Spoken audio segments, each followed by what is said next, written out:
right, so we moved down to Charleston. So we're here at Fort Sumter and Liberty Square. We're fixing to go get on a ferry and go to Fort Sumter for a couple of hours. But we parked in the parking garage down here downtown Charleston, and we've already got our tickets, so I don't think it leaves until 3, right? We got an hour? 2:30. Oh, 2:30, so we're kind of hustling.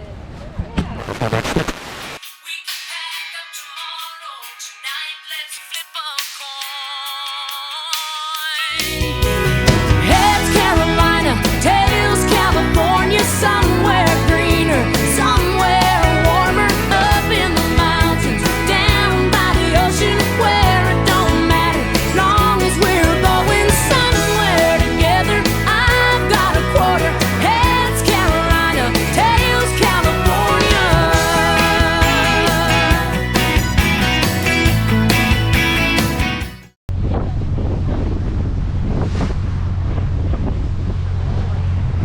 So that's the 10th aircraft carrier ever built. It's the USS Yorktown. Good afternoon. Oh, come on. Good afternoon. The Union Army captured Morris Island and Fort Wagner. They bombarded Fort Sumter for almost 18 straight months. Now, if you walk around, you can still see 160 years later shells in the walls that were put there as a result of the bombardment in 1863 to 1865. Also, you can see in the bricks fingerprints of the enslaved people that handled the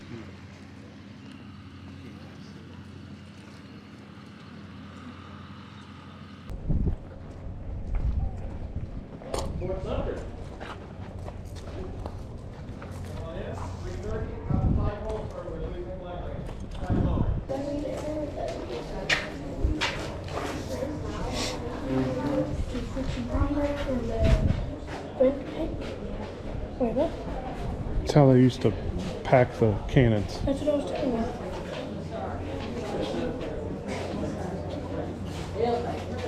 Can we put Noah in one of those? Is he a baby? Hey, Dad, I'm still baby. Oh, she's 12-year-old. So are you. Y'all are twins.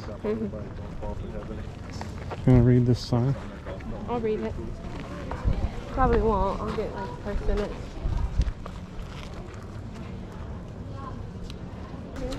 No, I'll go stand next to the 16-inch cannon. That says 15-inch actually. Okay. Just stand next to it, Noah. Climb in.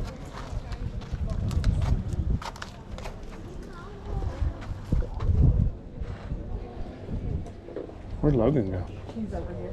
I don't care where Logan is. Doing this for everybody else who's enjoying it. I'm hurt. We'll go sit down on the boat. No, that scares me.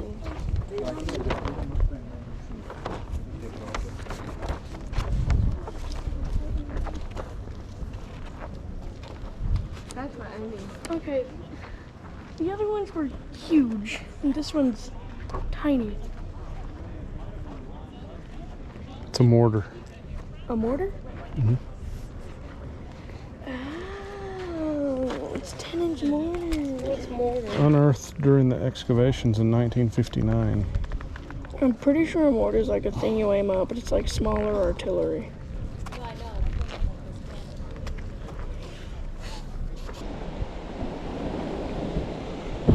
That's cool, the HL100. Yeah. Oh, that's like one of my favorite, like, Southern engineering things. Yeah, So it was, stupid. it was the first submarine to sink a ship. And do you know how it did it? With a torpedo? With a rod? No, with a big stick with a bomb attached to the front. They would ram into this thing, Really? with the ship, the bomb would explode, and it would sink a ship. However, the shockwave of it, and since the tube was so small, it would just kill everybody inside. So it And it was recovered from the bottom of the ocean like 3 or 4 times. was a suicide mission. May of '95, the submarine was found 1,000 feet seaward. Returned home on August 2000 when it was recovered from a watery grave. It killed more Confederate troops that did you. Although it did kill you. So. I feel like there is a Can I get your bomb picture? that was in World War II. It was like a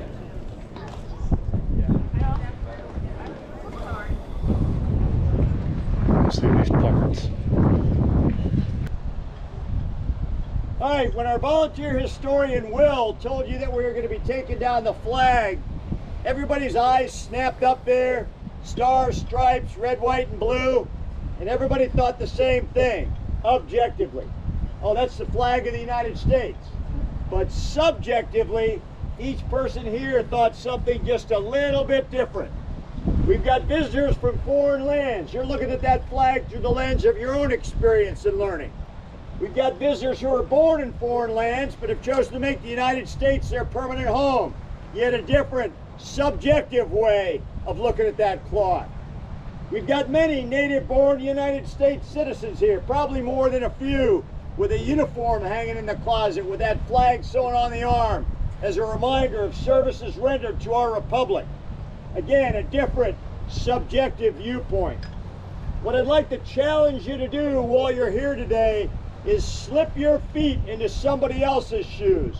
Try and look through history through the eyes of another. Let's start with that wealthy plantation and slave owner. It's 2 days after Christmas in the year 1860. Abraham Lincoln has been elected but not yet inaugurated, and you've been part of the independent Commonwealth of South Carolina for a whole week. You're standing on the veranda of your high-end townhome in downtown Charleston, 3.5 miles away, looking out at this enormous Game of Thrones looking fort. The walls go up to the red stripe on the flagpole over our heads. There's a mile of open water, 360 degrees around it. And you're wondering, how's this whole secession thing going to change your spot at the tippy top of the social and economic pyramid? And while you're thinking about that, because it's a cool December day, you're quite happy when a cup of hot coffee comes your way, carried out by your house slave. Let's slide our feet into the shoes of that enslaved servant, if he or she even had shoes. You know that something's going on because you've heard your master talking about it. You'd love to grab the paper and check out the details, but you can't read. Because you see, it's a crime to teach enslaved people to read or write. Because when you've got somebody underneath the boot of oppression, the last thing you want to do is give them the means with which to exchange ideas, especially ideas that are seditious and might upset the order of things. You just remember your mom and dad coming home from the plantation brickyard, where they were forced to make the almost 4 million bricks that it took to build this place.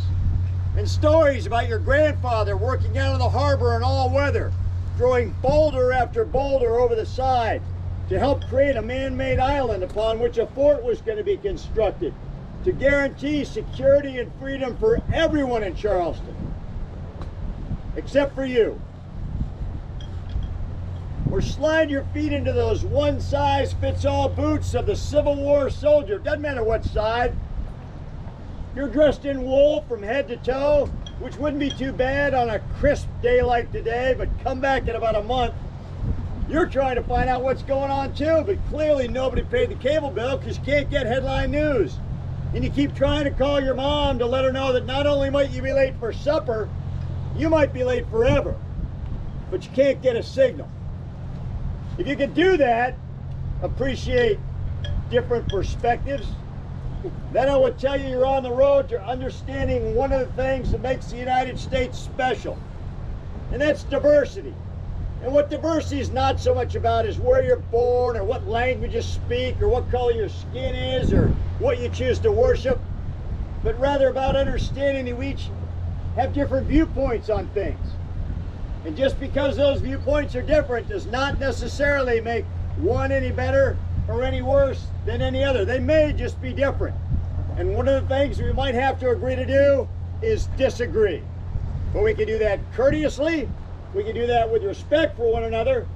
Then we can walk down to the corner, buy ourselves our own cup of coffee and talk about something that's really important, like how cool it was to lower the flag at Fort Sumter on one beautiful summer, spring, I don't know, beautiful day.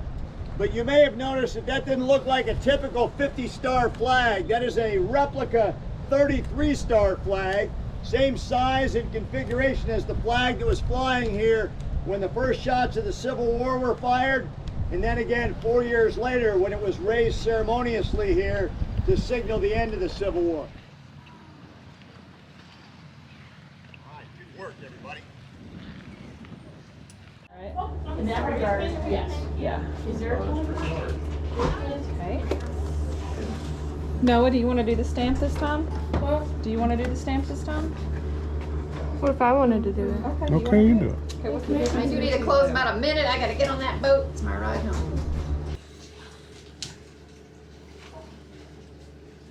I slayed that. Okay, so we just finished the Fort Sumter tour and the ferry ride over there. It was very interesting. Too bad we were only there for about an hour, a little over an hour. We were on the last ferry of the day. I guess that's about all the time you got. Logan loved it. He could have stayed there another couple of hours probably and read every placard. But, you know, the ferry was leaving, so we had to hop on. We had a great ranger. I thought he did a good job as an interpreter. And we just had a good time. It's kind of somber to see Fort Sumter and then Gadsden's Wharf right here where we got off. It's where the largest slave trade disembarkment happened in the entire northern hemisphere. Over 300,000 enslaved men were disembarked right there at that Liberty Square location. So pretty somber and interesting. But anyway, we're gonna go try to find something to eat. Fleet Landing Restaurante. Looks good. Looks old. You're old. I like old. That's not a place. I know, I like old. You are old. You're old.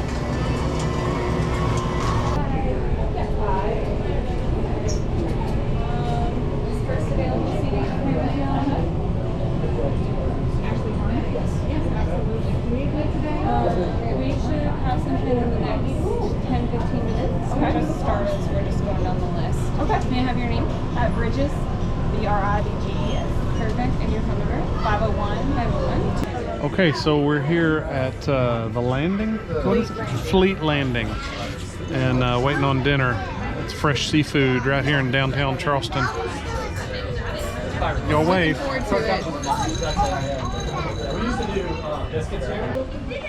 So we got done eating dinner at the landing, Navy something, some kind of fleet landing, Navy landing, fleet landing, and so now we're walking out here on this little pier Fleet lands there. just to take a look, and then we'll go see the big pineapple fountain. And we're just enjoying the late afternoon, early evening here in Charleston.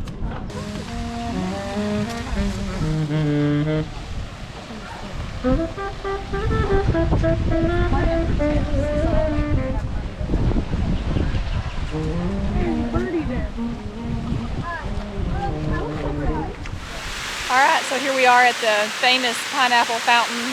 I'm trying to figure out the whole significance of it. I just know that anyone who's been to Charleston said that this is one of the places you have to come see.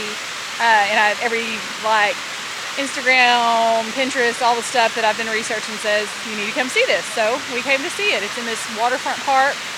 It's really pretty out here. It's a really nice evening. So we are enjoying our time just walking along the city. I think I do remember the significance of the pineapple. This is, of course, a port city. This is where, you know, over the course of history, a lot of people have come in here to this city from overseas.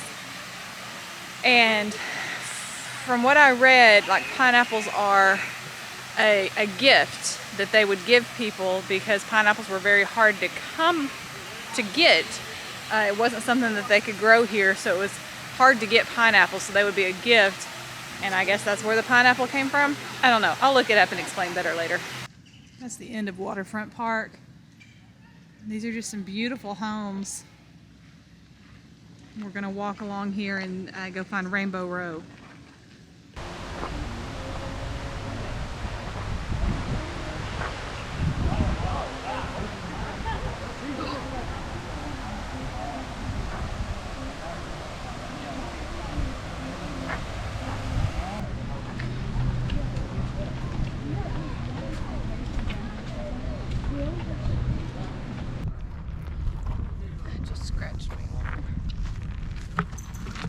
Holy moly. How old is this road?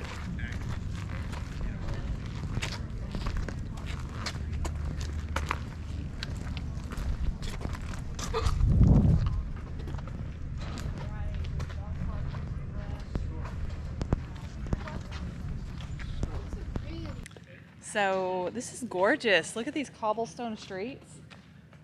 We're walking up this cobblestone street. There's these beautiful houses here to the right. There's a dog park here to the left. I think Rainbow Row is right up here in front of me.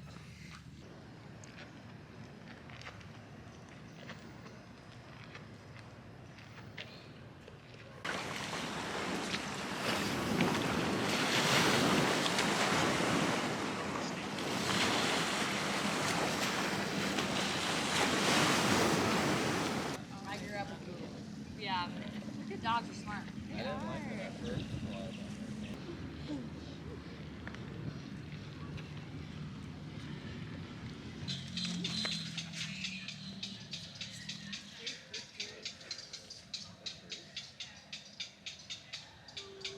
Who needs a house that big?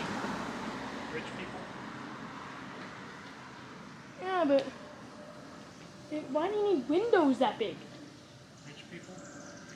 I said why, not who. That's the why.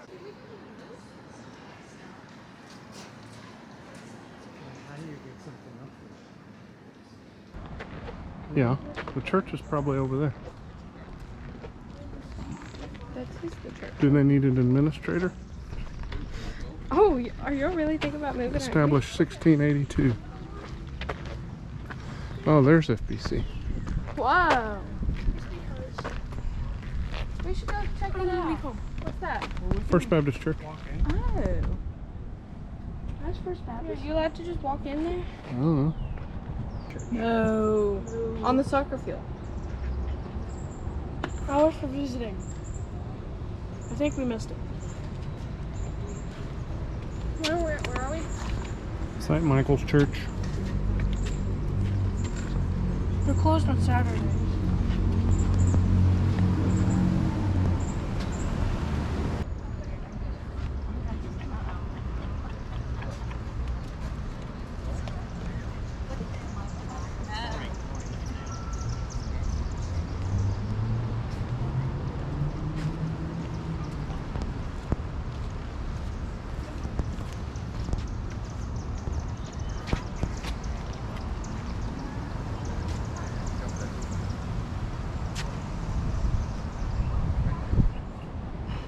Alright. St. Philip's Church. And right over here is St. Philip's Church. It's a beautiful building. But it's also a church that George Washington worshipped at whenever he was here. Oh, look, the bells are going off. So when George Washington visited, he actually worshipped here in this church. So we just came through the French Quarter area and by what was that, St. Michael's Church? St. Michael's, St. something. It's Joseph. Anyway, a couple of different churches and a couple of cemeteries. It's been pretty cool. We're trying to make it to what they call the market area. We're just looking. There's a lot. It all kind of looks the same once you've been down through this area for a while. I mean, we could be on any block and it would look similar. So, well, good morning. We are here to see some big tree in Charleston. It's more than a big tree. It's a tree. It's a giant oak.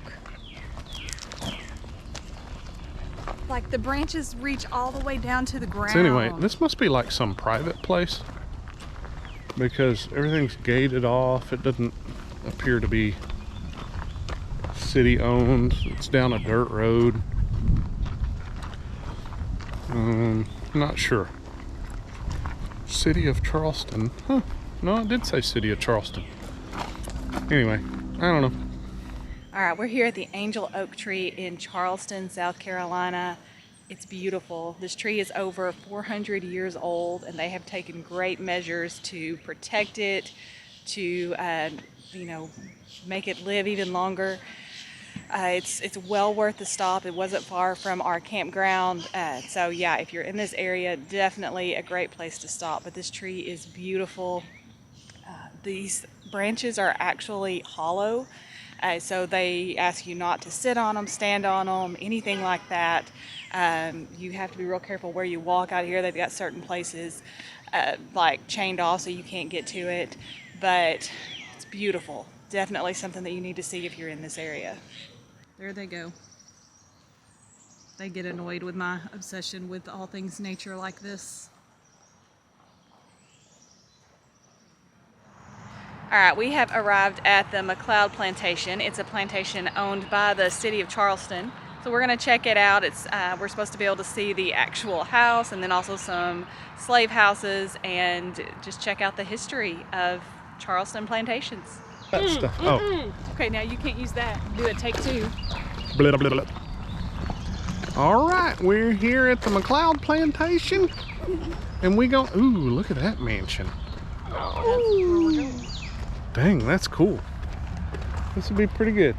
All right, bye. This is gorgeous. How many times am I going to say that? Gorgeous.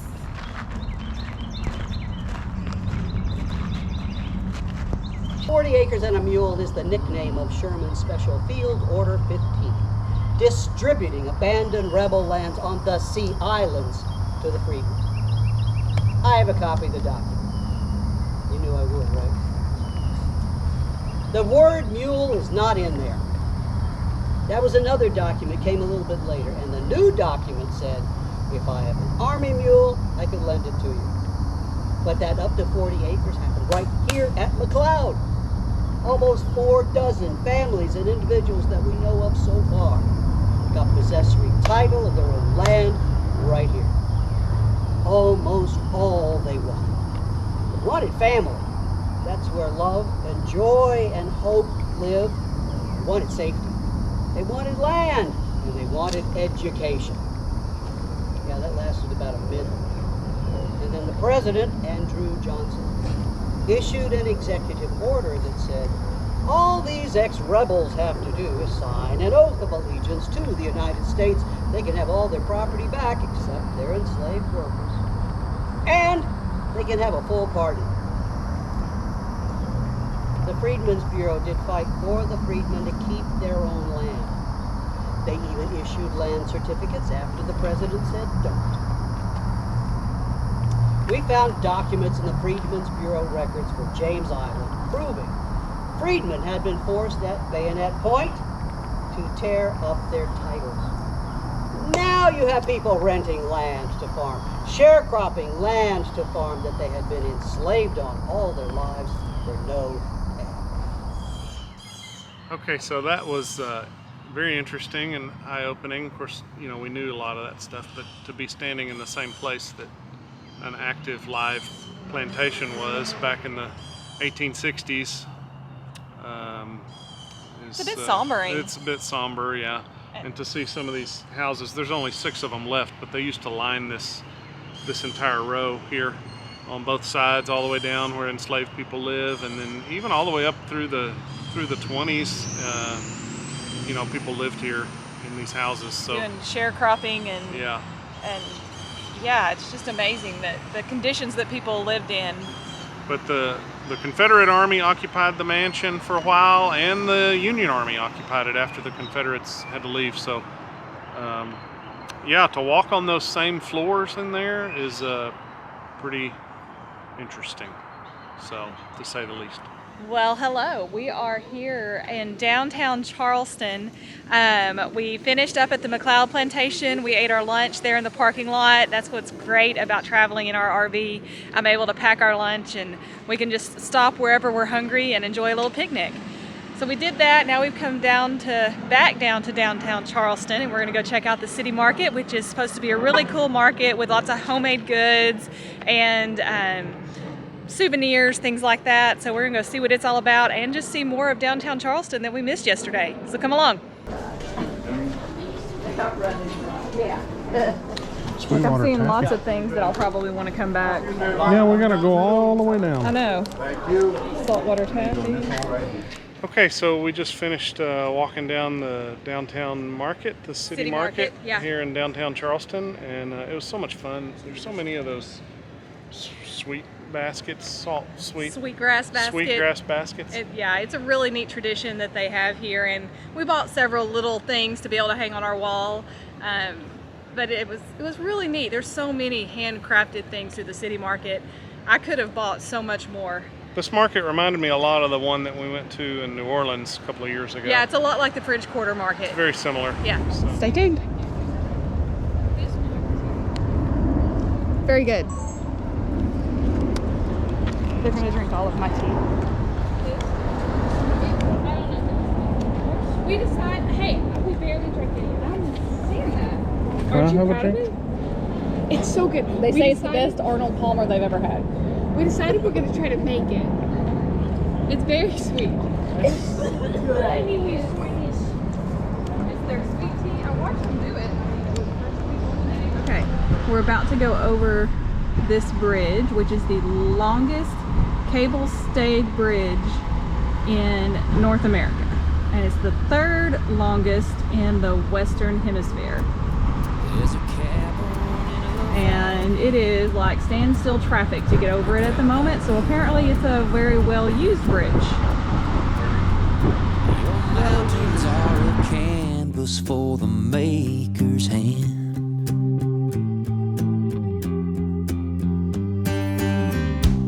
Tonight I'm fishing Elk River,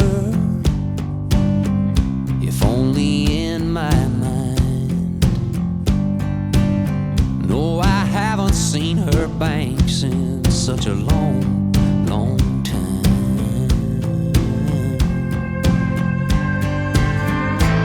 I carry you in my heart. Your memory comes over me like the dark and like a phone call from my baby, saying, honey, I miss you like crazy. Like a sound of a siren song.